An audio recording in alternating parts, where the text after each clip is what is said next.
የተወደዳችሁ የፈታ ዴሊ ቤተሰቦች ከልብ የመነጨ ሰላምታችን በእያላችሁበት ይድረሳችሁ። ለተሰንበት የሰዓቱን መረጃ ይዘን ተገኝተናል።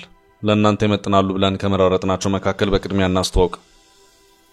የትግራይ ጊዜያዊ አስተዳደር ጌታቸው ረዳ ተሰናብተው በምትካቸው የትግራይ ሰላምና ጸጥታ ቢሮ ኃላፊ የሆኑት ሌተናል ጀነራል ታደሰ ወረደ መሾማቸው እየተነገረ ነው። ጀነራሉ በአፋጣኝ አዲስ አበባ ተጠርተው በፍጥነትም ወደ መቀሌ ተመልሰዋል። በዚያም መግለጫ ሰጥተዋል። በዚሁ ዙሪያ እነ ዶክተር ደብረጽዮንን ጨምሮ በ4 ኪሎ ወሳኝ ስብሰባ ይደረጋልም እየተባለ ነው። ጥንቅራችን ይዞታል። በትግራይ ያለው ሁኔታ ውጥረቱ አሁንም ቀጥሏል። ከደቡብ ትግራይ ዞን በስተቀር የጊዜያዊ አስተዳደር መፍረሱ እየተነገረ ነው። በየዞኑና ወረዳ ያለው የጊዜያዊ አስተዳደር ባለስልጣናት ለቀው እንደወጡ ተነግሯል። አሁናው የክልሉን ሁኔታ የተመለከተ ዘገባ ይዘናል። የኦጋዴን ነጻነት ግንባር አሁን ላይ በኦጋዴን የነዳጅ ሀብትን በተመለከተ ተቃውሞ አሰምቷል። ከሰሞኑ የሶማሌ ክልል ባለስልጣናትና በኦጋዴን የነዳጅ ፍለጋ እያደረገ ያለው የፖሊጂሲኤል ድርጅት ተወካዮች መካከል የተደረገው ንግግር ቡድኑ በእጅጉ ተቃውሟል። ነዳጅ ፍለጋው ከቀጠለ አስከፊ ውጤት ይከተላል ሲል ማስጠንቀቂያ ሰጥቷል። ጉዳዩን እንመለከታለን። ፕሬዝዳንት ዶናልድ ትራምፕ ኤርትራውያንን ጨምሮ በበርካታ ሀገራት ዜጎች ላይ ከበድ ያለ ውሳኔ የወሰኑ መሆኑን የሚመለከት መረጃንም አካተናል። አሜሪካ የደቡብ አፍሪካ አምባሳደሯን ከሀገሯ አባረረች። የዓለማችን ቁጥር 1 ልዕለ ኃያል ሀገር የሆነችው አሜሪካ የደቡብ አፍሪካ አምባሳደርን ዋሽንግተን ለቀው እንዲወጡ ማዘዟን የተመለከተ መረጃ አክለናል። ቆይታችሁን ከኛ ጋር አድርጉ እያልን አሁን በቀጥታ ወደ ዝርዝር መረጃዎቻችን እንውሰዳችሁ።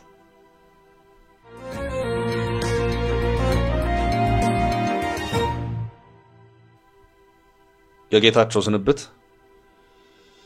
በአዲስ አበባ የሚገኙት የትግራይ ጊዜያዊ አስተዳደር ፕሬዝዳንት አቶ ጌታቸው ረዳ በምክትላቸው አቶ ታደሰ ወረደ መተካታቸው እየተነገረ ነው። የትግራይ ወጣት የድጋፍ መሰረት ነው የሚሉት አቶ ጌታቸው ረዳ አሁን በትግራይ ከተፈጠረው አስቸጋሪ ቅርቃር ጋር በተያያዘ የህወሓት አመራሮች እሳቸው ካልተሰናበቱልን ትግራይ ሰላም አትሆንም በሚሉ ወጥረው ይዘዋል። አቶ ጌታቸው ረዳ ወደ አዲስ አበባ ጉዞ ካደረጉ ቀናት ተቆጥረዋል።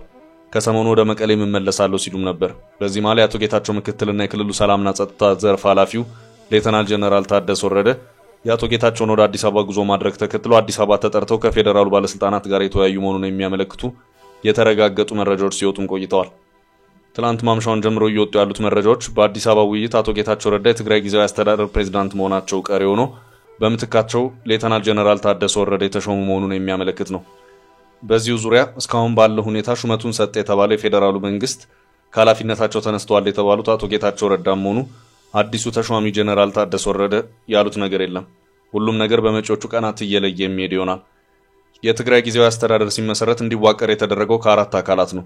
ከህወሓት፣ የትግራይ ሰራዊት ከሚባለው አካል፣ ከምሁራንና በክልሉ ከሚንቀሳቀሱ ተቃዋሚ ፓርቲዎች የተመሰረተ ጊዜያዊ አስተዳደር ነው። ከዚህም ውስጥ ህወሓት አብላጫውን የጥምር መንግስቱን ድርሻ ሲይዝ፣ የትግራይ ሰራዊት የሚባለው ደግሞ ሁለተኛው ድርሻ ተሰጥቶታል። ይህም አሁን የትግራይ ጊዜያዊ አስተዳደር ፕሬዝዳንት ሆነዋል ተብሎ እየተነገረላቸው ባሉት ሌተናል ጀነራል ታደሰ ወረደ የሚመራ ክፍል ነው። የምሁራን ክፍል በሚል የመንግስቱ አነስተኛ ድርሻ ያለው ደግሞ በጀነራል ጻድቃን የሚመራው ክፍል ነው። የነ ደብረጽዮን ህወሓት በዚሁ የትግራይ ጊዜያዊ አስተዳደር ውስጥ አብላጫ የመንግስትነት ድርሻው አለኝ፣ በዚሁ መሰረትም ሰፊውን የመንግስትነት ሚና መጫወት ያለብኝ እኔ ነኝ ከማለት ባለፈም እኔን ወክለው የጊዜያዊ አስተዳደሩ ፕሬዝዳንት የሆኑትን መሾም ባልችል እንኳን የማውረድ ስልጣን እንዳለኝ መታወቅ አለበት በሚል ሲሞግት ከርሟል።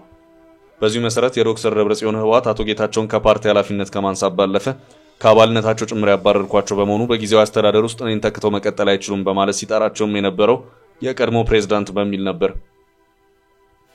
በሁለቱ አካላት ስምምነት መሰረት የጊዜያዊ አስተዳደሩ ፕሬዝዳንት የሚሾመው በጠቅላይ ሚኒስትሩ አማካይነት በመሆኑ ህወሓት አቶ ጌታቸውን ከስልጣን አውርጃለሁ ካለ በኋላ በራሱ መሾም ስለማይችል ጉዳዩ ያመራው ወደ ጠቅላይ ሚኒስትሩ ነበር። በዚሁ ዙሪያ ዶክተር ደብረጽዮንም አቶ ጌታቸውም ሌተናል ጀነራል ታደሰ ወረደም በተገኙበት 4 ኪሎ ላይ ከጠቅላይ ሚኒስትር አብይ አህመድ ጋር የተደረገ ውይይት የነበረ መሆኑም ይታወስ ነው። በጊዜውም ከዚህ ውይይት ጋር በተያያዘ አነጋጋሪው ርዕሰ ጉዳይ ነበረው የአቶ ጌታቸው መውረድ አለመውረድ፣ እንደዚሁም አቶ ጌታቸው በማን ይተኩ በሚለው ዙሪያ ነበር። በጠቅላይ ሚኒስትሩ በኩል የተያዘው አቋም አቶ ጌታቸው እስከ ቀጣዩ ሀገራዊ ምርጫ ድረስ ባሉበት ይቀጥሉ የሚል ነበር። በአንጻሩ በእነ ዶክተር ደብረጽዮን በኩል ደግሞ ቀድሞ በተደረገው ስምምነት መሰረት አዲስ ፕሬዝዳንት መሾም ባንችል እንኳን የማውረዱ ስልጣን ስላለን ያወረድናቸውን ሰው የፓርቲያችንም አባል ጭምር ስላልሆኑ በስልጣናቸው እንዲቀጥሉ ማድረጉ አግባብነት የለውም የሚል የመከራከሪያ ሐሳብ ቀርቧል። በጊዜውም ቢቢሲ ውይይቱን በቅርበት ተከታትለናል ካላቸው የውስጥ ምንጮች አገኘሁት ባለው መረጃ መሰረትም በዶክተር ደብረጽዮን የሚመራው ልዑካን ቡድን ፕሬዝዳንት ይሁኑልን ብሎ ያቀረባቸው ሰው ሌተናል ጀነራል ታደሰ ወረደ ነበሩ። ታደሰ ወረደ ቀድሞውንም አቶ ጌታቸውን ተክቶ የጊዜያዊ አስተዳደሩ ፕሬዝዳንት የመሆን ፍላጎቱ ያላቸው ነው የሚታያል። በጊዜውም ይሄው ጀነራል ታደሰ አቶ ጌታቸውን ተክተው ፕሬዝዳንት ይሁኑ የሚለው ሐሳብ 4 ኪሎ ላይ ሊቀርብ የቻለው በመጀመሪያ ጉዳዩ መቀሌ ላይ ካለቀ በኋላ መሆኑ ጥርጥር የለውም። ጀነራል ታደሰም ጉዳዩ ሲቀርብ አዲስ አልሆነባቸው፣ ሐሳቡንም እንዴት ብለው አልተቃወሙትም። ሆኖም ጠቅላይ ሚኒስትሩ አቶ ጌታቸውን ፕሬዝዳንትነት በማጽናታቸው የ4 ኪሎ ስብሰባ ተጠናቆ ጉዞ ወደ መቀሌ ሆነ። ይህ ውሳኔ ያልተዋጠላቸው ዶክተር ደብረጽዮን ሌተናል ጀነራል ታደሰ ወረደ ከሚመሩትና ትግራይ ሰራዊት ከሚባሉት ወታደራዊ አዛዦች ጋር መከረ። በመጨረሻም የሰራዊቱ አዛዦች ጊዜያዊ መንግስቱ በድጋሚ መዋቀር አለበት፣ ድጋፋችንም ለነ ደብረጽዮን ነው ሲሉ አስታወቁ። በዚህ ስብሰባ ላይ ጀነራል ታደሰ ወረደ ስለመኖር አለመኖራቸው የታወቀ ነገር የለም። ጀነራሉ ከማንም አይደለውም ገለልተኛ ነኝ በማለት የተወሰነ ሊጓዙ ቢሞክሩም በእሳቸው ይመራል የተባለው ሰራዊት ግን ድጋፌ ለደብረጽዮን ቡድን ነው ሲል መግለጫ የማውጣቱ ጉዳይ ግራ አጋቢ ሆኖ ታይቷል። መቼም በጀነራል ታደሰ ወረደ ዋና አዛዥነት የሚመራ ሰራዊት ከእሳቸው እውቅና ውጪ ይህንን መግለጫ ሊያወጣ አይችልም በማለት በርካቶች ጀነራሉ የኃይል አሰላለፋቸውን ወደ እነ ደብረጽዮን ቡድን አድርገዋል በማለት ሲገልጹም ነበር። አሁን ደግሞ አቶ ጌታቸውን ተክቶ የትግራይ ጊዜያዊ አስተዳደር ፕሬዝዳንት መሆናቸው እየተነገረ ነው። በእርግጥ አቶ ጌታቸው ከሰራዊቱ አዛዦች እንደዚሁም ከህወሓት አመራሮች ጋር የገቡበት ስር የሰደደ አለመግባባት ባሉበት ያስቀጥላቸዋል ለማለት ያስቸግራል። አቶ ጌታቸው ከነስልጣኔ ወደ መቀሌ ይመለሳሉ እያሉ ሲሆን አሁን ባለው ሁኔታ አቶ ጌታቸው በፌደራል ውስጥ በአንድ የሆነ ኃላፊነት ውስጥ ቢቆዩ ይሻላቸዋል የሚሉ አስተያየቶችም እየተደመጡ ነው። አቶ ጌታቸው የእሳቸው ተቀናቃኞች ስልጣን ፍለጋ እሳቸውን እግር በእግር ተከትለው ወደ አዲስ አበባ ጉዞ የሚያደርጉ መሆናቸውን በመግለጽ እነዚህን ሰዎች ጠቅላይ ሚኒስትሩ ማስተናገድ የለባቸውም ሲሉም ሰሞኑን በሰጡት የአዲስ አበባው ጋዜጣዊ መግለጫቸው ያሳሰቡ መሆኑ የሚታወስ ነው። እንዳትገረሙ ዛሬ ከሰዓት በኋላ መጥተው ያውና ማህተም ስለነጠቀን መንግስት እንድንሆን ፍቀድልን እንደሚሉ ፍጹም እንዳጠራጠሩ። እንደዚህ አይነቱ ነውራም ተግባር ማስተናገድ አለማስተናገድ መጀመርም የፌደራል ጣልቃ ገብነት አንዱ መገለጫ ይሆናል የሚል እውነት አለ።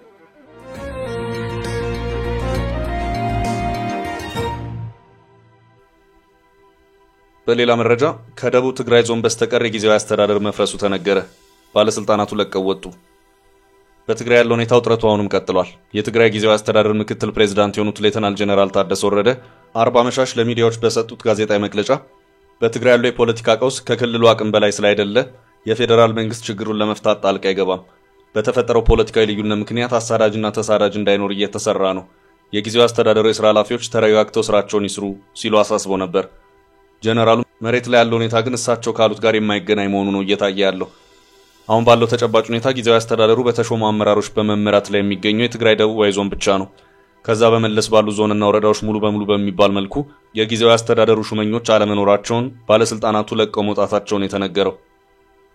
ባለፉት ቀናት በተፈጠረው ፖለቲካዊ ቀውስ ምክንያት የክልሉ ፕሬዝዳንት ጽህፈት ቤት፣ የመንግስት ኮሚኒኬሽን ጽህፈት ቤትን ጨምሮ ሌሎች በጊዜያዊ አስተዳደሩ የተሾሙ ሹመኞች ከተሞች ላይ አይታዩም። ከክልሉ ወደ አዲስ አበባ የተጓዙን በርካታ ስለመሆናቸው ቲክቫ ኢትዮጵያ ከትግራይ ምንጮች የሰማሁኝ ሲል ዘግቧል። የደብረጽዮን ኃይል የጊዜያዊ አስተዳደሩን ሰዎች በማሰር መጠመዱ ነው በሳምንቱ የታየው።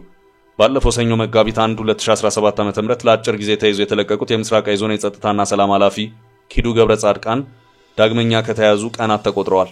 የአዲ ጉዲም ከተማ ከንቲባና ጥቂት የካቢኔ አባላት ታስረው መለቀቃቸው፣ በሳምረ ከተማ የትግራይ ነጻነት ፓርቲ አንድ አባል መታሰራቸው ተረጋግጧል። ታዲያ እንዲህ አቅጣጫውን ባለየ ውጥረት ምክንያት የትግራይ ነዋሪዎች ግራ ተጋብተዋል። በአጠቃላይ በክልሉ ሁኔታዎች ልክ አለመሆናቸው ነው እየታየ ያለው። የትግራይ ክልል ጊዜያዊ አስተዳደር ፕሬዝዳንት አቶ ጌታቸው ረዳ በሶስት ከፍተኛ የሰራዊት አመራሮችና በክልሉ የሰላምና ጸጥታ ቢሮ ኃላፊ ላይ ያሳለፉትን ጊዜያዊና ዘላቂ እግድ ተከትሎ ነገሮች ከመስመር ውጭ መውጣታቸው ይታወሳል። ፕሬዝዳንት አቶ ጌታቸው ረዳ ከበፊት ባልተለመደ ሁኔታ የግል ሚዲያ ጋዜጠኞችን በማሳተፍ ሰኞ መጋቢት 1 2017 ዓ.ም በጽህፈት ቤታቸው ጋዜጣዊ መግለጫ መስጠታቸውን ተከትሎ ከምሽቱ 4 ሰዓት 3 ከፍተኛ ሰራዊት አመራሮች በጊዜያዊነት ማገዳቸው በደብዳቤ ያሳወቁ። በነጋታው መጋቢት 2 2017 ዓ.ም የክልሉ የሰላምና ጸጥታ ቢሮ የሶስት ከፍተኛ የሰራዊት አመራሮች እግድ ተቀባይነት የሌለውና የማይተገበር ሲል የጊዜያዊ አስተዳደሩን ፕሬዝዳንት የሚጻረር መግለጫ ሰጠ። የሰላምና የጸጥታ ቢሮ መግለጫ ፈጣን ማስተባበያ መግለጫ በመስጠት ያጣጣለው የፕሬዝዳንት ጽህፈት ቤት አስከትሎ የቢሮ ኃላፊ ከማንኛውም የመንግስት ስራ በዘላቂነት ማገዱን አስታወቀ። በዛው ቀን መጋቢት 2 2017 ዓ.ም አመሻሽ አቶ ጌታቸው ረዳ ወደ አዲስ አበባ ተጓዙ። አቶ ጌታቸው ከሰሞኑ ለሀገር ውስጥና የውጭ ሚዲያዎች ጋዜጣዊ መግለጫ ከአዲስ አበባ ሰጡ። ከፌዴራል የውጭ ጉዳይ ሚኒስትር ጌዲዮን ጢሞቴዎስ ጋር በመሆን በአዲስ አበባ ተቀማጭ ለሆኑ ዲፕሎማቶች የትግራይ ወቅታዊ ሁኔታን አብራርተዋል። የውጭ ጉዳይ ሚኒስቴሩ የደብረጽዮንን ክንፍ ከውጭ ኃይል ጋር በመስራት በይፋም ሲከሱ ተሰምተዋል። ፕሬዝዳንት አቶ ጌታቸው ረዳ ከጻፏቸው የእግድ ደብዳቤዎችና መግለጫዎች እና ውይይቶች በኋላ በትግራይ ያለው ሁኔታ ውጥረት የታከለበት ሆኖ ቀጥሏል። ከመጋቢት 2017 ዓ.ም ጀምሮ የተፈጠረው ፖለቲካዊ ቀውስን ተከትሎ ባንኮች በተለይም የኢትዮጵያ ንግድ ባንክ በሮች በረጃጅም ሰልፎች ተሞልተው የተለያዩ ባንኮች የኤቲኤም ማሽኖችም ገንዘባቸው ተሟጦ ታይቷል። መቀሌን ጨምሮ በሌሎች ከተሞች እህልን ጨምሮ በበርካታ መሰረታዊ ሸቀጦች ከፍተኛ የሚባለው የዋጋ ጭማሪ የተደረገ ሲሆን በጤፍ ብቻ በኩንታል እስከ 2000 ብር ጭማሪ ተደርጓል። በአውቶቡስና በአውሮፕላን ከትግራይ ወደ አዲስ አበባ አቅጣጫ የሚጓዝ ህዝብ ቁጥር ብዛት ኖሮት ታይቷል። እስከ ቀጣዩ ሐሙስ መጋቢት 11 2017 ዓ.ም ድረስ ከትግራይ ወደ አዲስ አበባ የሚደረግ የአየር ጉዞ ትኬት ተቆርጦ አልቋል። ሰላም ባስ በመሰሉ ትልልቅ የሀገር አቋራጭ አውቶቡስ አገልግሎት የሚሰጡ የትራንስፖርት ድርጅቶችም እስከ ማክሰኞ መጋቢት 9 2017 ትኬታቸውን ሸጠው ጨርሰዋል። የተፈጠረው ውጥረት በሆቴል ቱሪዝም ኢንዱስትሪ ላይ አሉታዊ ጫናውን ማሳደር መጀመሩን የሆቴል ባለቤቶችና ስራ አስኪያጆች መናገራቸውን የቲክቫ ዘገባ አመልክቷል። ውጥረቱን ተከትሎ በተፈጠረ የነዳጅ ዋጋ መወደድ ከከተማ ወደ ከተማ የሚደረገው ክፍያ በእጥፍ ጨምሯል። በነዳጅ እጥረት ረጃጅም የታክሲ ሰልፎች ይታያሉ። ሌላ ዙር ጦርነት ይነሳል የሚለው ስጋት በእጅጉ የክልሉን ህዝብ አስጨንቋል።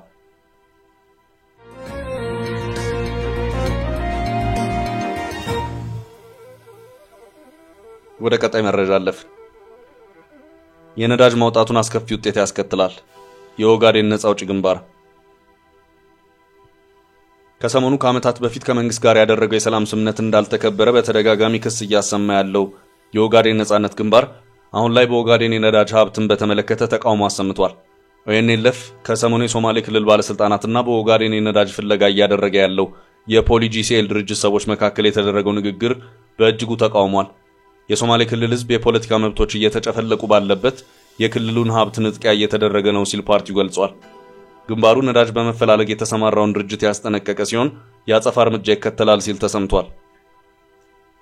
ድርጅቱ የአካባቢውን ማህበረሰብ ፍቃድና ስምምነት ሳያገኝ የሚያደርገው የነዳጅና ጋዝ ማውጣት ስራ ከባድ መልስ ያመጣል ሲል አስፈራርቷል። ኦኤንኤልኤፍ ባሳለፍነው አርብ ነው ይህን የማስጠንቀቂያ መግለጫ ያወጣው። በቀደሙ ጊዜያት ያለ ህዝቡ ይሁንታና ስምምነት የተደረጉ የነዳጅ ማውጣት ሙከራዎች መክሸፋቸውን አንስቶ አሁንም ውጤቱ ተመሳሳይ የሚሆን ነው ብለዋል። የሶማሊያ ማዕድን ኢነርጂና ነዳጅ ቢሮ ባለፈው ሐሙስ ፖሊጂሲኤል ድርጅት ተወካዮች ጋር ንግግር አድርጎ ነበር። በነዳጅ ማውጣቱ ሂደት ያለውን እድልና ተግዳሮት በተመለከተ ውይይት ተደርጓል። ኦኤንኤልኤፍ ግን ስብሰባው መካሄዱን ተቃውሟል። የህዝቡ ጥያቄ ሳይመለስ ሀብቱን ለመንጠቅ የሚደረግ ሂደት ሲል ፈርጆታል።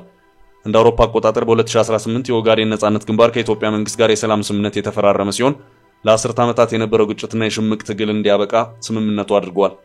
ኦኤንኤልኤፍ አሁን ላይ ኢትዮጵያ መንግስት የነፃነት ትግሉን በመከፋፈል ታክቲክ ማዳከሙን ይናገራል። ቡድኑን አመራሮች የሚቃወሙ በመደገፍ መንግስትን ይከሳል። ቡድኑ ከሰሞኑ በጅጅጋ የተካሄደውን የክልሉ ባለስልጣናትና የኦኤንኤልኤፍ ተገንጣይ ቡድን ስብሰባም እንደ ማስረጃ ያነሳል። የኢትዮጵያ መንግስት ትግሉን እያዳፈነና የህዝብ የፖለቲካ መብትን እያፈነ ነው ሲልም ይከሳል። ቡድኑ በተጨማሪ በሰላም ስምምነቱ መሰረት የቡድኑ ታጣቂዎች የነበሩ መልሶ የመቀላቀል ስራ አለመሰራቱን አንስቶ ቅሬታ ያሰማል። ኦኤንኤልኤፍ የአሁኑ ዛቻ ሀገሪቷ በክልሉ የምታደርገውን የነዳጅ ሀብት ፍለጋ ላይ ስጋት የጣለ ነው ተብሏል። ፖሊጂሲኤል የተሰነዘረው ዛቻ ወደ ተግባር ከተቀየረ ክልሉ ዳግም የስጋት ቀጠና የመሆን ዕድል ሰፊ ነው ተብሏል። ከ17 ዓመት በፊት በኦጋዴን በነዳጅ ፍለጋ ላይ የተሰማሩ ቻይኖች ላይ አሰቃቂ ግድያ መደረጉ ይታወሳል። 74 ሰዎች በድምሩ በታጣቂዎች መገደላቸው አይዘነጋም። ለጥቃቱ የኦጋዴን ነፃ አውጪ ቡድን እጅ እንዳለበት ሲነገር በጊዜው ቡድኑ 14 ሰዎችን ማገቱም የሚታወስ ነው።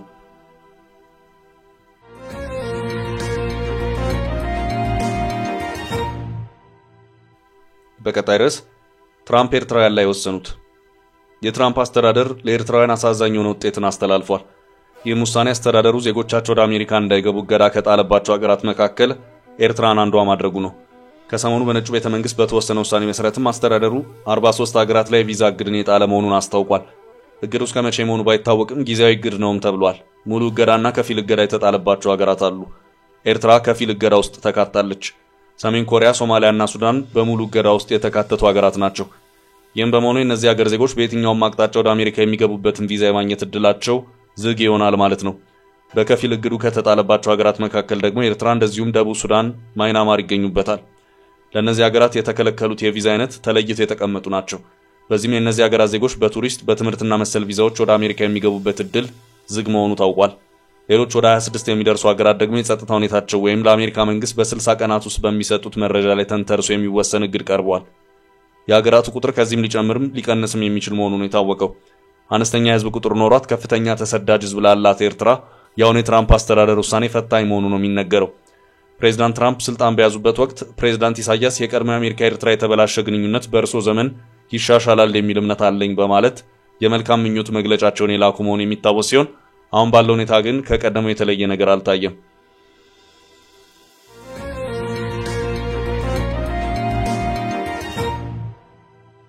በመጨረሻም አሜሪካ የደቡብ አፍሪካ አምባሳደርን ከሀገሩ አባረረች። የዓለማችን ቁጥር 1 ልዕለ ኃያል ሀገር የሆነችው አሜሪካ የደቡብ አፍሪካ አምባሳደርን ዋሽንግተንን ለቀው እንዲወጡ አዛለች። የሀገሪቱ የውጭ ጉዳይ ሚኒስትር ማርኮ ሩቢዮ በኤክስ አካውንታቸው ላይ ባሰፈሩት ጽሑፍ እንዳሉት በዋሽንግተን የደቡብ አፍሪካ አምባሳደር እዚያ አይፈለጉም ብለዋል። በአሜሪካ ዋሽንግተን አምባሳደር ኢብራሂም ራሱል ደቡብ አፍሪካ ካሏት አንጋፋ ዲፕሎማቶች መካከል አንዱ ሲሆኑ ከ2010 እስከ 2015 ድረስ በዋሽንግተን የደቡብ አፍሪካ አምባሳደር ሆነው አገልግለው ነበር። በድጋሚ ከ2025 ጀምሮ ሀገራቸውን በአምባሳደርነት እንዲያገለግሉ ተሹመው የነበሩት አምባሳደር ራሱል ከፕሬዝዳንት ትራምፕ አስተዳደር ጋር ግጭት ውስጥ ገብተዋል። አምባሳደሩ ከሰሞኑ በበይነመረብ በተካሄደ አንድ ሴሚናር ላይ ፕሬዝዳንት ትራምፕ የነጭ የበላይነትን ለማንበር የሚሰራና መድሎች እንዲኖር የሚሰራ ፖለቲከኛ ነው የሚል አስተያየት ሰጥተዋል። ይህን ተከትሎም አምባሳደር ራሱል በአሜሪካ መቆየት የሚያስችላቸውን የዲፕሎማሲ ፍቃድ የተሰረዘ ሲሆን ወደ ሀገራቸው እንዲመለሱ እንደተነገራቸው ተዘግቧል። የደቡብ አፍሪካ ፕሬዝዳንት ጽሕፈት ቤት በጉዳዩ ዙሪያ ባወጣው መግለጫ በውሳኔው ማዘኑን ገልጾ ከአሜሪካ ጋር ጥብቅና የጋራ ተጠቃሚነት ያለው ወዳጅነት ለመመስረት እንደሚሰራ አስታውቋል። አሜሪካ የሀገራትን አምባሳደር የማባረር ልምድ የሌላት ሲሆን በተለይም ከቀዝቃዛው ጦርነት ጊዜ ጀምሮ ሽኩቻ ውስጥ ከነበረችባቸው ሩሲያና ሌሎች ሀገራት አምባሳደሮችን አላባረረችም ነበር። የፕሬዝዳንት ትራምፕ አስተዳደር በደቡብ አፍሪካ ላይ ጫና ያሳደረው የነጮችን መሬት እየቀማች ነው በሚል ነው። ደቡብ አፍሪካ ግን ይህን ክስ በተደጋጋሚ ውድቅ አድርጋለች። ለዛሬ ያዝንላችሁን ርዕሰ ጉዳዮች እዚህ ላይ ቋጨን።